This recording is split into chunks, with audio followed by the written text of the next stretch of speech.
बात करना चाहता हूँ जी। तो जनाब साहब, वैसे तो मिक्सचर ऑफ टू लिक्विड्स में बहुत सारी मुख्तलिफ मिसालें हैं जो मैं दे सकता हूँ। जैसे उस दिन अरमगान ने मुझे जाम शीरी बनाने का कहा कि सर जी वो पानी भी लिक्विड है तो जाम शीरी भी किस स्टेट में होता है, लिक्विड में होता है। तो उस लिक्विड को क्या कर देते हैं, दोनों को मिक्स कर देते हैं तो एक सोल्यूशन बन जाता है। लेकिन मैं असल में कौन से वाली एग्जांपल देना चाहूँगा जो हमारे सिलेबस में कहीं ना कहीं बहुत ज़्यादा इस्तेमाल होती है। यस एग्जैक्टली, कौन सी वाली? क्रूड ऑयल वाली। कौन सी वाली जनाब साहब? मैं इसके लिए आपको क्रूड ऑयल की एग्जांपल देना चाहूँगा। चलो जनाब साहब, मिक्सचर ऑफ, बल्कि टू लिक्विड्स में नहीं है, क्रूड ऑयल तो टू और मोर लिक्विड्स की है। मिक्सचर ऑफ टू और मोर लिक्विड्स की मिसाल दूंगा मैं आपको। और उसकी मिसाल में कौन सी वाली मिसाल चल रही थी? क्रूड ऑयल जी। तो भाई what is this crude oil? ये जो आपका क्या बोलते हैं, जो भी जहां से पेट्रोल निकलता है, पेट्रोल निकलता है नहीं, पेट्रोल तो नहीं निकलता, निकलता तो क्रूड ऑयल ही है।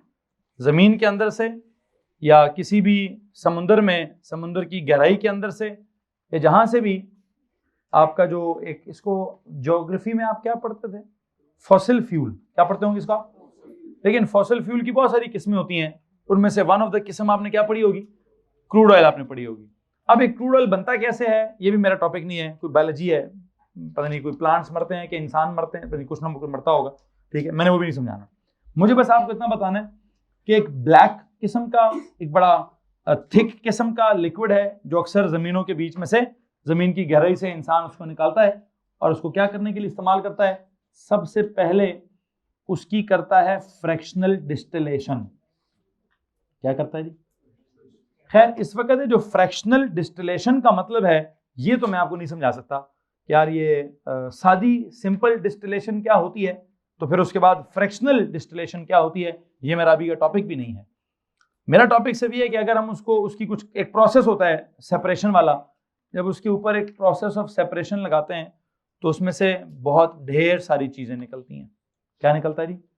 Crude oil is not just, is not an element, it is not a compound, it is actually a mixture of ढेर सारी अल्केन्स। क्या? ढेर सारे अल्केन्स। ढेर सारे अल्केन्स का मतलब क्या है? स्टार्टिंग फ्रॉम, आपने पढ़ा है methane, and ending till I believe more than 20 carbon atoms वाली अल्केन्स भी होती हैं। तो क्रूड ऑयल क्या चीज है? सबसे पहले तो काम कीजिए, इसके सामने लिखिए, it is a mixture of many different organic compounds। ये लिख दीजिए, it is a mixture of many different organic compounds। it is a mixture of many different organic compounds। it is a mixture of many different organic compounds। I.E कौन से वाले organic compounds होंगे? मैं समझता हूं सबसे पहली फैमिली जो आपने पढ़ी थी, यहां उसका जिक्र होगा, दैट इज क्या? That is alkanes. That is alkanes.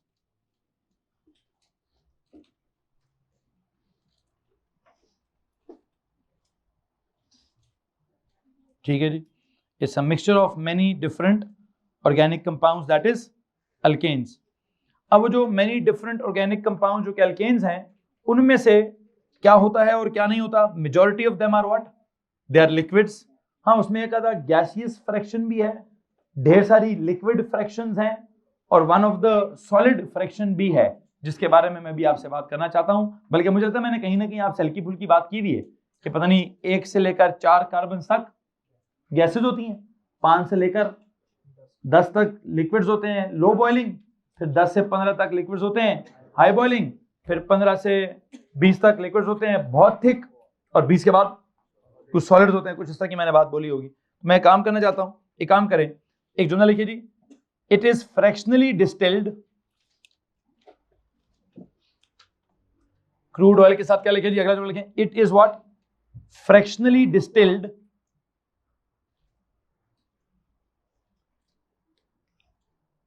into, it is fractionally distilled into many different fractions, many different components।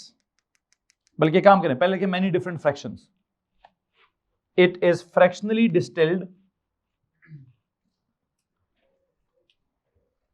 fractionally distilled into what? Into many different fractions. ये जो लफ्ज आपने कहा ना fractionally distilled, इसको अंडरलाइन करें, इसके नीचे लिखें it's a separation technique that will be studied later. It is a separation technique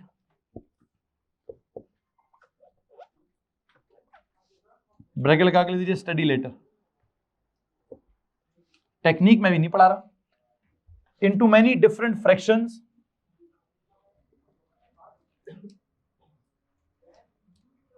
into many different fractions को अंडरलाइन करें। फ्रैक्शंस के लिए मैं एक लफ्ज इस्तेमाल करूंगा components, into many different components, into many different components। हाँ, वो components मैं आपको बता देता हूं वो कौन कौन से components हैं। नंबर 1, उसका सबसे पहला जो फ्रैक्शन है दैट इज, बल्कि उसका पूरा कॉलम बनेगा भी। पहली कंपोनेंट लिखिए नेचुरल गैस, फिर दूसरा उसका कंपोनेंट लिखिए पेट्रोल, तीसरा उसका कंपोनेंट लिखिए kerosene, they call it kerosene oil, चौथा लिखिए डीजल ऑयल, पांचवें नंबर पे लिखिए हैवी या तो जेट ऑयल या Mobil oil, heavy jet oil, end पे आप मोबिल ऑयल भी लिख सकते हैं। और सबसे एंड पे क्या लिख दीजिए, सबसे एंड पे लिख दीजिए बिटुमेन।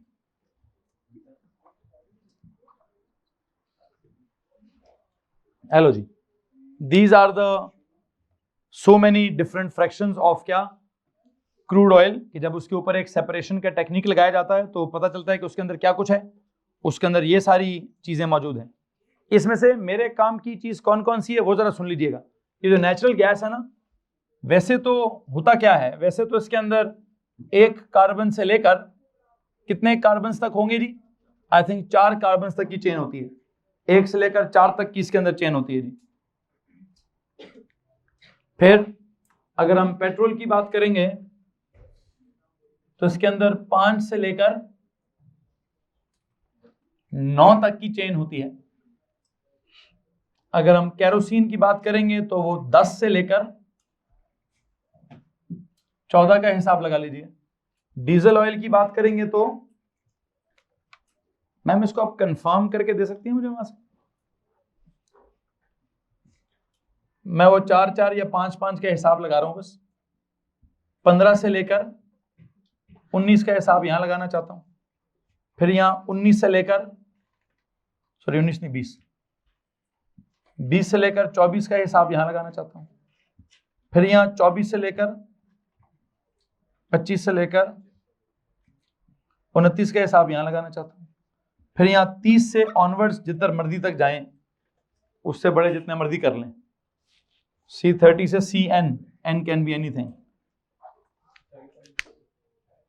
C30 बहुत बड़ा मॉलिक्यूल होता है, 30 कार्बन हो ना किसी कंपाउंड में, पूरा बोर्ड भर जाएगा उस कंपाउंड को ड्रॉ करते करते। It's a very big molecule. इसके बाद बहुत बड़े बड़े मॉलिक्यूल्स हैं, उनको आप मैक्रो मॉलिक्यूल या पॉलीमर या बड़े बड़े लंबे मॉलिक्यूल्स ही कहेंगे। बहरहाल मैंने वो 4 या 5 का हिसाब याद किया हुआ है कि पहले 5 लाइक 1 से लेकर 4 तक, फिर 5 से लेकर 9 तक, फिर 10 से लेकर 14 तक, फिर 15 से लेकर 19 तक। ये सारे कुछ एग्जांपल्स मैंने बनाए हैं। सही चलिए मैम, यही वैल्यूज हैं या कुछ डिफरेंट है? उधर एग्जैक्ट उसने लिखी होंगी, अब एग्जैक्ट तो नहीं याद हो सकती। मुझे प्लीज बताइए नेचुरल गैस में क्या वैल्यू लिखी है? 1 से 4। और पेट्रोल के लिए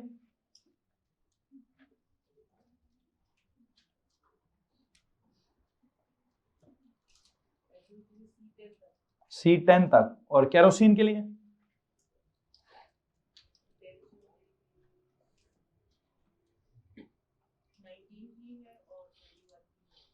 बस ठीक है, हम ऐसे सीक्वेंस बना लेते हैं, उसकी एग्जैक्ट वैल्यूज को रैंडम है थोड़ी वहां पे, ठीक है। बहरहाल एक बात जो उससे भी ज्यादा इंपॉर्टेंट है मेरे लिए, वो मैं ये समझाना चाहता हूं कि हमारा जो क्या बोलते हैं नेचुरल गैस होती है, 1 से लेकर 4 का मतलब क्या है?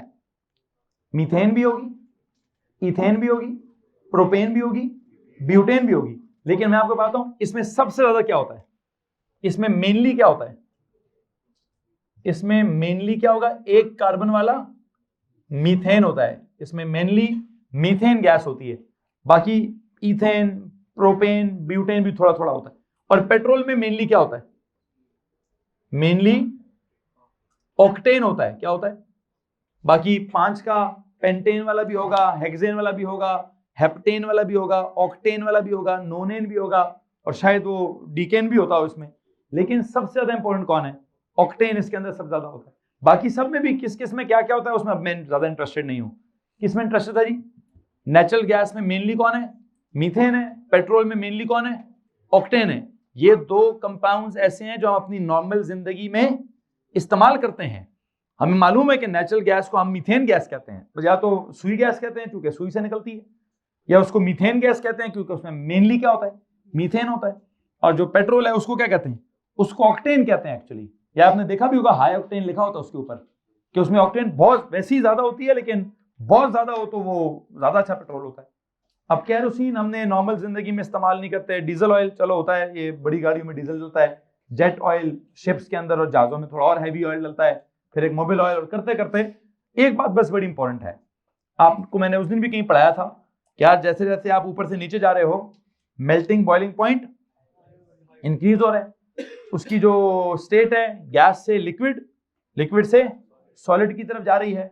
फिर उसके अगर कलर की बात करेंगे, कलर उसका डार्क होता जाएगा। अगर उसकी वोलेटिलिटी की बात करेंगे, ये बहुत लो बॉइलिंग होगा, ये हाई बॉइलिंग होगा, ये जल्दी उड़ेगा, ये लेट उड़ेगा, ये बहुत जल्दी उड़ेगा, ये उड़ेगा ही नहीं। ऐसा फर्क भी आ रहा है। बहरहाल मैं सिर्फ इतना बताना चाहता हूं कि ये भी लिक्विड है, ये भी लिक्विड है, ये भी लिक्विड है, ये भी लिक्विड है, ये सब के सब क्या है, ये सब के सब लिक्विड्स हैं। तो इन सब लिक्विड्स का जो मिक्सचर था वो क्या था, वो क्रूड ऑयल था। तो सबसे पहले किसी भी इलाके में जहां क्रूड ऑयल डिस्कवर होता है, वहां रिग्स लगाकर, मशीनें लगाकर, बड़ी बड़ी मशीनें लगाकर अंदर से पहले क्या निकालते हैं, ऑयल निकालते हैं। वो कौन सा ऑयल होता है, क्रूड ऑयल। उस क्रूड ऑयल को किधर भेजेंगे, पहले वो उसको क्रूड ऑयल को पहले भेजते हैं रिफाइनरी में। किसमें, ये जो ऑयल रिफाइनरीज होती हैं आपके, पता नहीं ज्योग्राफी के सिलेबस में भी थी नहीं, किधर किधर होती हैं, नहीं ये तो हमारे एक अटक रिफाइनरी, ये मुर्गा वाली भी तो है, ये है सिलेबस में, मुर्गा अटक रिफाइनरी, यही नाम है। चलो अटक वाली का नाम क्या है, अटक ऑयल रिफाइनरी। और किधर किधर है, कराची में। और सारे शहरों का नाम नहीं लेना, जो सिलेबस में पढ़ा है उसका बताना है कहीं ना कहीं आपने पढ़ी होगी कि कहां कहां पर ऑयल रिफाइनरीज हैं। वो ऑयल रिफाइनरीज क्या करती हैं, वो पहले ऑयल को रिफाइन, मतलब व्हाट इज मतलब रिफाइन करती हैं। 2 काम होते हैं। सबसे पहले ऑयल को क्या करती है, फ्रैक्शनल डिस्टिलेशन करती हैं, जिसके लिए नॉर्मल नाम उन्होंने क्या इस्तेमाल किया, रिफाइन करती हैं, ठीक है। लेकिन जब वो फ्रैक्शनल डिस्टिल कर लेती हैं, उसके बाद क्या करती हैं, उसके बाद और रिफाइन भी करती हैं। इट्स नॉट जस्ट कि जी फ्रैक्शनल डिस्टिलेशन की तो पकड़ के ड्रम में डाल दिया और बेचना स्टार्ट कर दिया, ठीक है। बहुत कुछ उसके साथ काम किया था। एक छोटी मोटी फैक्ट्री नहीं होती है, बहुत बड़ा एक एक नेशनल एसेट, नेशनल लेवल पर ये फैक्ट्रीज होती हैं या इंडस्ट्रीज होती हैं। इतनी बड़ी फैक्ट्रीज और इतनी बड़ी इंडस्ट्रीज हैं कि आपके सिलेबस में भी है, ठीक है जी। जनाब साहब इनकी ऑयल की रिफाइनरीज हैं, पूरी इकोनॉमी काफी सारी इसके ऊपर बेस्ड होती है। बहरहाल हमारे गरीब मुल्क में कम रिफाइनरीज हैं, ठीक है। इतनी है कि बस 3-4 ही सिलेबस में आती हैं, बंदे को याद, वो इतनी ढेर सारी है ही नहीं। खैर जो भी है, हम अब बहुत सारा पेट्रोल जो है वो क्या करते हैं, इंपोर्ट करते हैं। हम अपना सारा पेट्रोल जो है, मेरा नहीं ख्याल कि हम पाकिस्तान में प्रोड्यूस करते हैं या पाकिस्तान में निकलता है, ठीक है। वो क्या करना पड़ता है, इसको क्या कहते हैं, IPP, what do they call it. ये जो जहाज आते हैं, कराची की शिप्स आती हैं, जो IPP कहते हैं, पता नहीं LPG कहते हैं, LPG कहते होंगे, लो पेट्रोलियम गैस, यही होता है, liquid petroleum gas, something like this. वो जो LPG के कहाँ से आ रहे हैं, कोई रशिया से आ रहे हैं, कोई किसी और मुल्क से आ रहे हैं, कोई किसी मुल्क से आ रहे हैं, तो वो उसकी बुनियाद के ऊपर हमारा पहले वो नहीं पढ़ाना, मेरा टॉपिक नहीं है। मेरा टॉपिक क्या है जी, केमिस्ट्री। क्या पढ़ाना है, मिक्सचर। वो क्रूड ऑयल असल में क्या होता है, मिक्सचर होता है। उस मिक्सचर में क्या होता है, बहुत सारे लिक्विड्स होते हैं। अब एक सवाल है आपसे, पेट्रोल क्या होता है, पेट्रोल भी मिक्सचर है। किसका, पेंटेन का, हेक्सेन का, ऑक्टेन का, मतलब हेप्टेन, ऑक्टेन और नोनेन का। केरोसिन ऑयल क्या है, वो भी मिक्सचर है। किसका सर? वो 10 कार्बनों से लेकर 14 कार्बनों तक के मॉलिक्यूल्स का। तो ये भी मैंने कोई प्योर एलिमेंट, प्योर कंपाउंड्स तो नहीं लिखे। आपकी इतला के लिए अर्ज ये है कि यहां पर एक स्टार लगाइए और स्टार के बाद एक नोट लिखिए, नीचे जाके एक नोट लिखें। ठीक है जी। पेट्रोल इज ऑल्सो, बल्कि यूं लिखें, each fraction of crude oil, एक नोट लिखें पे जाकर, each fraction of crude oil, each fraction of crude oil is a mixture of, each fraction of crude oil is a mixture of at least 4 to 5 alkanes. Each fraction of crude oil is a mixture of at least क्या 4 to 5 क्या at least 4 to 5 alkanes. For example petrol के बारे में क्या कहेंगे?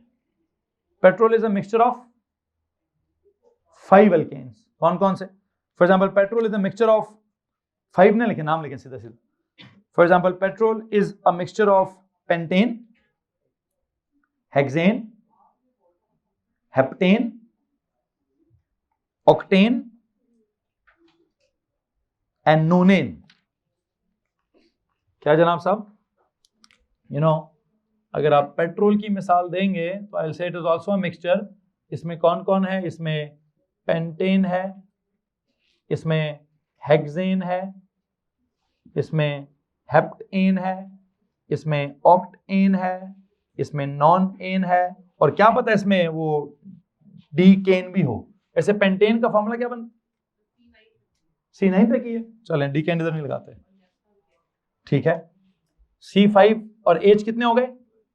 हाँ, वो क्या फॉर्मूला था अल्केन्स का? CnH2n+2, 5 दूनी 10, 10 और 2 12, C6H14, C7H16, C8H18, C9H20। और ये सब के सब क्या है? इन सब की स्टेट क्या है जी? सर जी दे आर ऑल लिक्विड्स। ये भी लिक्विड है, ये भी लिक्विड है, ये भी लिक्विड है, ये भी लिक्विड है, ये भी लिक्विड है, और इन सब लिक्विड्स का पेट्रोल क्या है? सर वो भी लिक्विड है। तो सब की सब फ्रैक्शंस लिक्विड फ्रैक्शंस हैं, और हर फ्रैक्शन क्या है?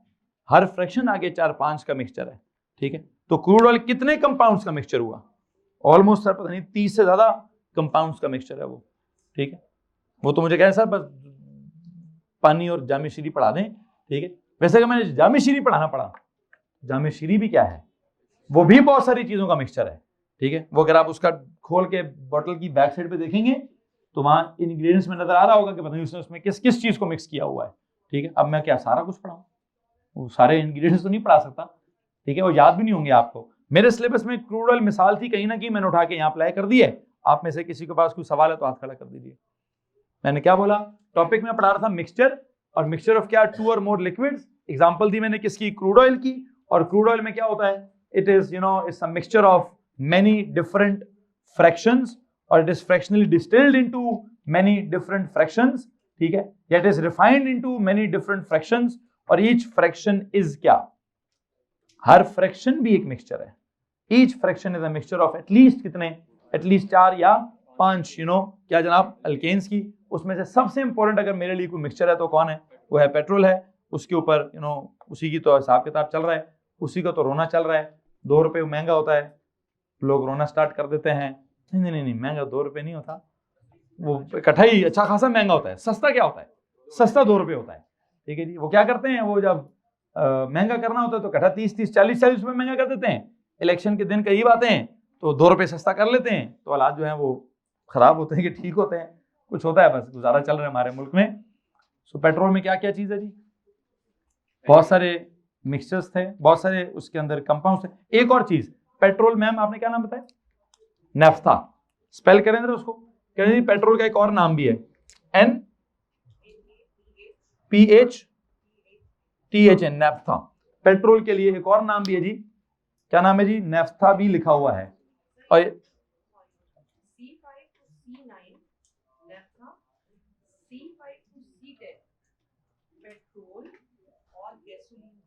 अच्छा, इसके लिए एक और नाम भी है जी, गैसोलीन भी कहें उसको। हेलो जी, गैसोलीन कह दें, पेट्रोल कह दें, नेफ्था कह दें, एक ही चलेगा, एक ही इसको हम कहेंगे। गैसोलीन कह दें, पेट्रोल कह दें या नेफ्था कह दें जनाब साहब। गैसोलीन हम भी नॉर्मल लफ्जों में इस्तेमाल करते हैं जी, गैसोलीन बनानी है। क्यों जी गैसोलीन क्यों कहते हैं उसको? असल में वो गैस होती नहीं है, असल में लिक्विड होता है, लेकिन छोड़ दो तो, खुला छोड़ दो तो गैस बन जाती है, मतलब बहुत जल्दी उड़ जाती है, इसलिए उसका नाम गैसोलीन जी। क्या? कौन सी शुगर? जो चीनी? हाँ, चीनी क्या होती है जी? चीनी कंपाउंड है जनाब साहब। ग्लूकोज आई थिंक उसका मॉलिक्यूल होता है C6H12O6, वो एक ही लंबा चौड़ा सा कंपाउंड होता है, ठीक है। शुगर इज नॉट मिक्सचर उसका, हाँ sugar solution is a solution, is a mixture, पानी में डाल दो तो, ठीक है। और किसी के पास कोई सवाल है जनाब साहब? एनीवन? चले जी, I think mixture of two liquids की बात हो गई। यहां से आगे आप एक और एग्जांपल पूछा, CNG गैस, वो ऊपर है नेचुरल गैस, उसको CNG गैस होता है, उसमें मेनली क्या है? मीथेन, लेकिन उसमें 4 गैसेज हैं, कौन कौन सी? मीथेन गैस भी है, इथेन गैस भी है, प्रोपेन गैस भी है और ब्यूटेन गैस भी है। इसका मतलब यह है कि आपको एक बात समझनी चाहिए कि जो मीथेन, जो CNG होता है, वो उसके अंदर चारों क्या है? गैसेज हैं। और जो अल्केन्स की सीरीज के पहले 4 मेंबर्स हैं, वो चारों मेंबर्स क्या हैं? वो चारों मेंबर्स गैसेज हैं। अगले जो 4-5 मेंबर्स हैं वो क्या हैं? लेकिन वो ट्रेंड मैंने समझाया था आपको कि जैसे ही होमोलोगस सीरीज में आप वो 1 कार्बन वाले से 50 कार्बन वाले तक जाएंगे तो क्या क्या ज्यादा होगा? हर फिजिकल प्रॉपर्टी इंप्रूव होती जाएगी, स्टेट जो है वो बढ़ती जाएगी, मेल्टिंग पॉइंट ज्यादा होता जाएगा, बॉइलिंग पॉइंट ज्यादा होता जाएगा, कलर जो है वो डार्क होता जाएगा, वो विस्कोसिटी जो है वो ज्यादा होती जाएगी, थिकनेस जो है वो, जो भी इस तरह की हमारी फिजिकल प्रॉपर्टीज है वो इंप्रूव ही करती जाएंगी जी। गैसोलीन और नेफ्था, गैसोलीन और नेफ्था, ठीक है जी। किसी को मसला जनाब साहब इस बात से? आगे चलें। अगली एग्जांपल किस चीज की है जी? मिक्सचर ऑफ क्या? मिक्सचर ऑफ टू लिक्विड्स हो गया है। अब लिखिए जी मिक्सचर ऑफ 2 और मोर गैसेस, मिक्सचर ऑफ 2 और मोर गैसेस।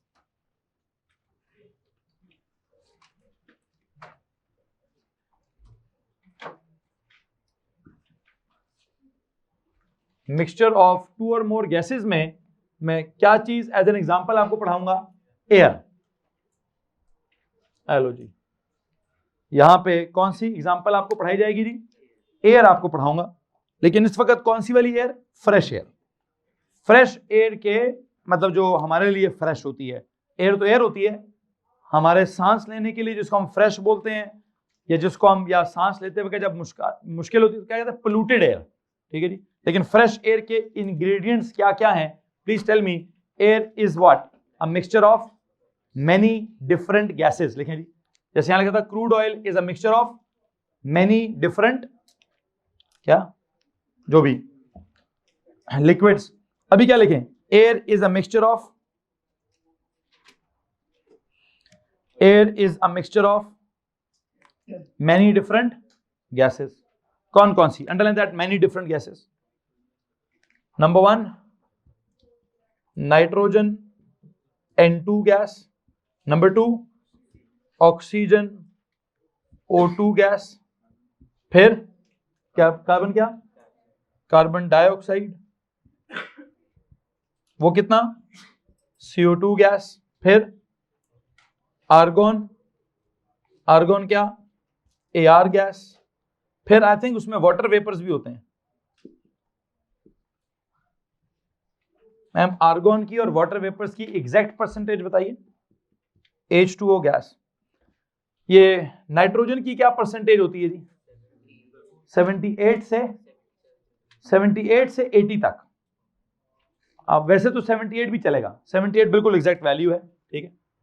आई थिंक उसको आप कहते हैं 78 से लेकर तो 80 तक कह दें, मतलब 78 को याद करना थोड़ा मुश्किल है, राउंड करके 80 याद करना आसान है। 78 to 80%, ओके। ऑक्सीजन की परसेंटेज कितनी है? 21, उसको 19 से 21 कह दें, मतलब राउंड करके 20 याद करेंगे हम। मैम सर मुझे एग्जैक्ट बता दी जाएंगी प्लीज इसकी, नाइट्रोजन की एग्जैक्ट लिखा उसने? बच्चे ने फिर 80 ना लिखे, नहीं एग्जैक्ट 78 ही लिखे, थोड़ी आगे पीछे भी नहीं की। 79, 78 लिखें जी।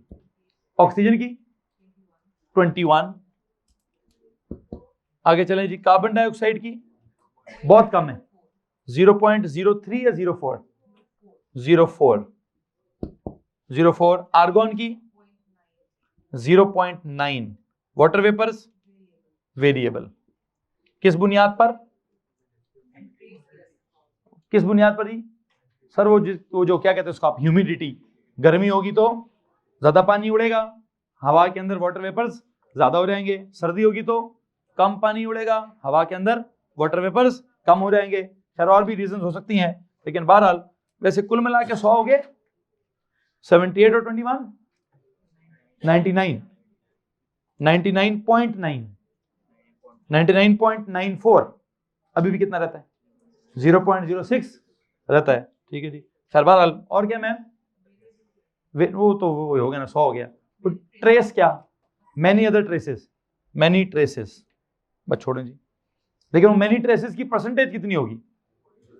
लेस देन क्या? Very much less than 0.001। नहीं लिखवाना, इसलिए नहीं लिखवा रहा जी।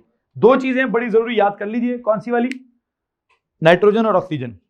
वही कुल मिलाकर क्या कर देती हैं? 99% of the air is composed of क्या? Nitrogen and oxygen. ठीक है। अब अलग अलग कैसे करते हैं? अगर मैं कुछ मैंने एयर में से नाइट्रोजन अलग करनी है और ऑक्सीजन अलग करनी है, ये कैसे करेंगे? सर जैसे आपने क्रूड ऑयल को क्या किया, क्रूड ऑयल की फ्रैक्शनल, पता है वो क्या होता है? एयर के साथ भी ऐसे करते हैं। पहले एयर को लिक्विफाई करते हैं, फिर लिक्विफाइड एयर की फ्रैक्शनल डिस्टिलेशन, जैसे इसकी फ्रैक्शनल डिस्टिलेशन की है, बिल्कुल वैसे ही लिक्विफाइड एयर की फ्रैक्शनल डिस्टिलेशन करके क्या बनाते हैं? अलग अलग कंपोनेंट्स निकाल लेते हैं। खैर मुझे भी फ्रैक्शनल डिस्टिलेशन पढ़ाना ही नहीं है, तो मेरी कोई खास उससे लेना देना भी नहीं है। आप में से किसी के पास अगर कोई सवाल है तो प्लीज हाथ खड़ा कर दीजिए। एनीवन?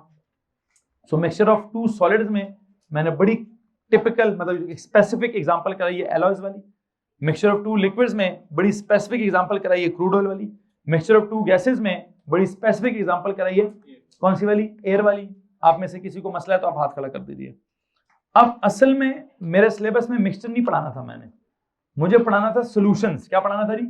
सॉल्यूशंस पढ़ाना है। उसके लिए क्या हेडिंग दीजिए? Mixture of a solid into a liquid. ये मेरा असल हेडिंग है जी। असल हेडिंग क्या है जी? Mixture of a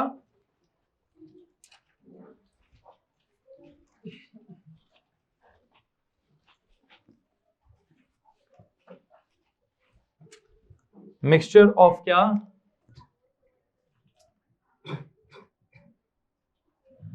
of a solid into a liquid. Mixture of a solid into a liquid, in a liquid.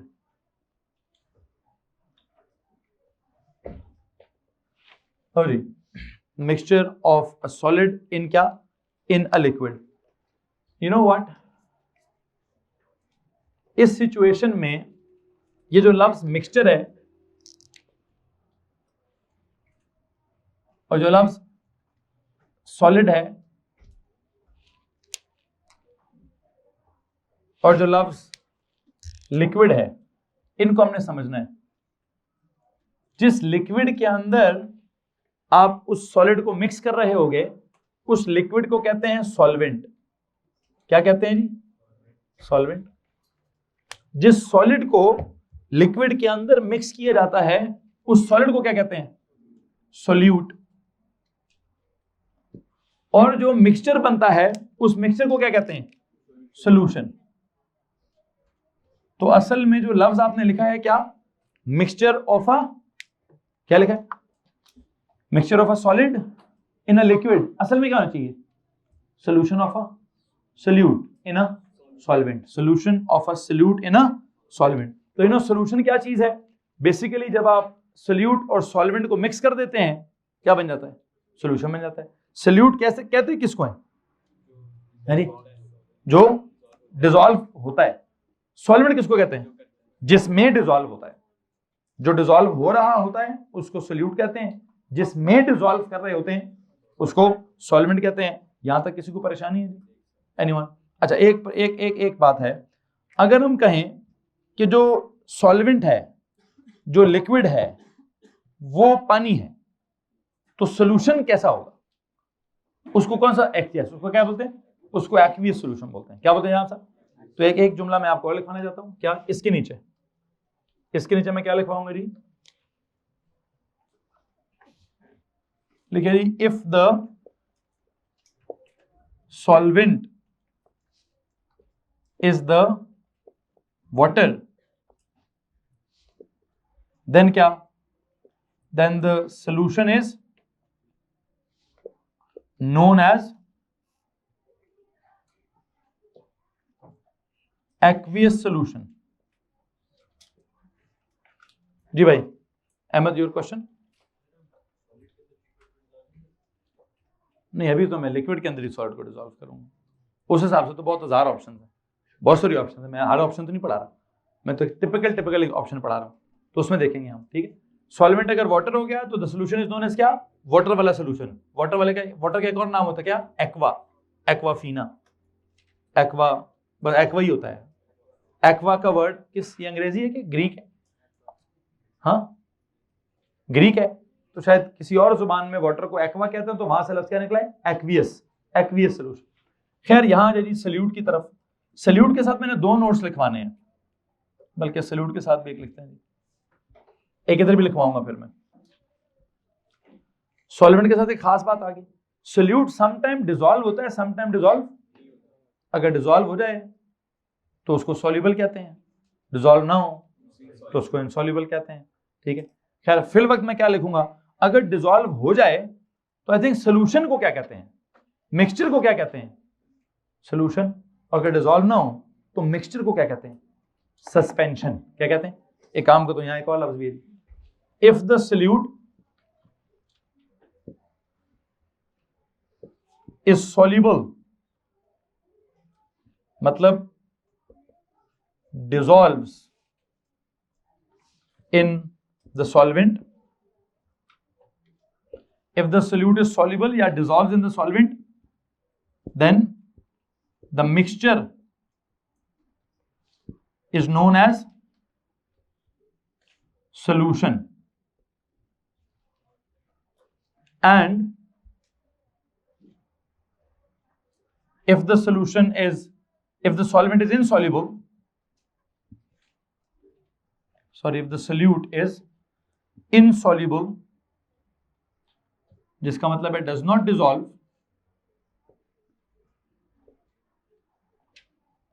in the solvent, then the mixture is, अगर dissolve नहीं होगा तो मिक्सचर को क्या कहेंगे? then the mixture is known as, बताओ भाई, suspension.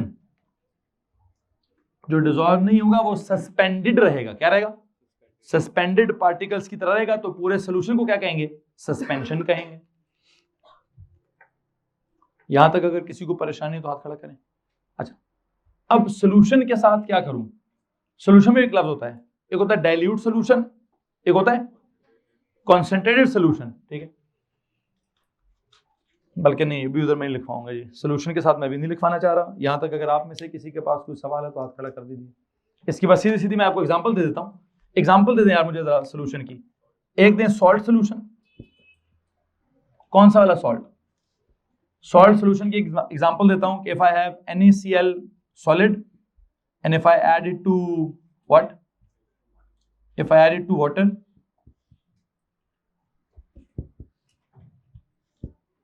if I dissolve in water, तो क्या बन जाएगा? ये NaCl aqueous। ये क्या चीज है? Solid NaCl crystals. ये क्या लिखा हुआ है? सोडियम क्लोराइड के क्रिस्टल्स। ये क्या लिखा हुआ है? सोडियम क्लोराइड का aqueous solution. What is this? You know, this is sodium chloride की lattice, lattice of sodium chloride, lattice of sodium chloride. ये क्या लिखा हुआ है? एक्वियस का मतलब क्या है, बल्कि लिखें लैटिस की जगह solid sodium chloride. This is solid sodium chloride. What is this? This is aqueous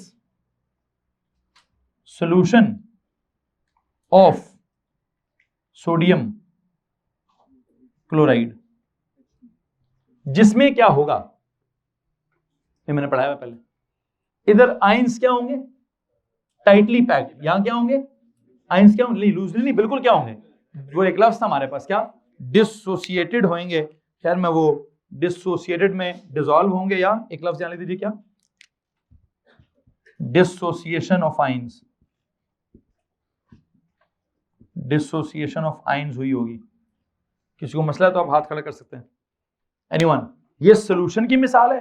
और अगर आप क्या कहते हैं, अगर आपने चौक बनाया है, चौक को पानी में डाला है, तो चौक का सॉल्यूशन नहीं होगा, चौक का। तो इसके नीचे एक और एग्जांपल लिखे जी, चौक सस्पेंशन।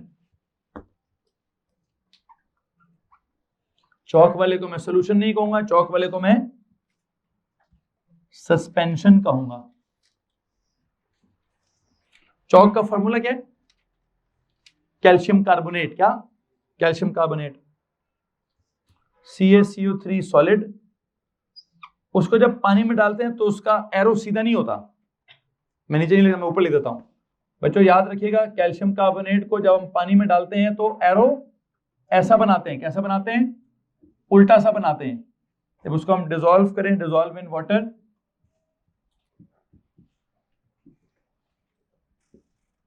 तो क्या बनता है, CaCO3 एक्वियस। लिख तो दीजिए, लेकिन एक बात याद रखिए, इस एरो का मतलब यह है कि ये भी मौजूद होगा और ये भी मौजूद होगा। मतलब क्या पता थोड़ा सा डिसॉल्व हो जाए, क्या पता थोड़ा सा आयनाइज हो जाए, लेकिन इस उल्टे एरो का मतलब क्या है, कुछ चीजें वापस ये वाली भी चीज, मतलब उधर भी जाएगा और इधर भी जाएगा, ये भी रहेगा और ये भी रहेगा। इस सीधे सीधे एरो का मतलब क्या है, सर ये उधर ही जाएगा वापस, यहां क्या होगा, उधर। खैर ये इसका एक टॉपिक होता है, क्या, रिवर्सिबल रिएक्शन, जो फॉरवर्ड भी जाता है। और मैं अभी आपको रिवर्सिबल रिएक्शन की डिटेल में नहीं लेके जाना चाहता हूं, बस मैं आपको इतनी बात बता देता हूं कि इस उल्टे एरो का मतलब क्या है, कि यहां पर ये सॉलिड स्टोन्स थे, यहां पर ये एक्वियस सॉल्यूशन है, लेकिन दोनों एरोस का मतलब क्या है कि सर जी क्या हुआ है, वो भी है ये भी है, डिसॉल्व हो भी गया और डिसॉल्व नहीं भी हुआ। जो डिसॉल्व हो जाएगा वो गायब हो जाएगा, और जो डिसॉल्व नहीं होगा वो क्या रहेगा, सस्पेंडेड रहेगा। क्या रहेगा जनाब साहब, इस पूरे मिक्सचर को, मतलब इसको और इसको, इन दोनों को मिलाकर क्या कहते हैं, इन दोनों को, इसको और इसको मिलाकर क्या कहेंगे, सस्पेंशन। चौक सस्पेंशन। कि इस मिक्सचर में कुछ चौक के आयंस डिसोसिएटेड हैं और कुछ चौक के आयंस अनडिसोसिएटेड हैं, कुछ जुड़ गए हैं, कुछ अलग अलग हो गए हैं, कुछ जुड़ गए हैं। खैर फॉरवर्ड बैकवर्ड दोनों की बात मैं फिर कभी आपको समझाऊंगा।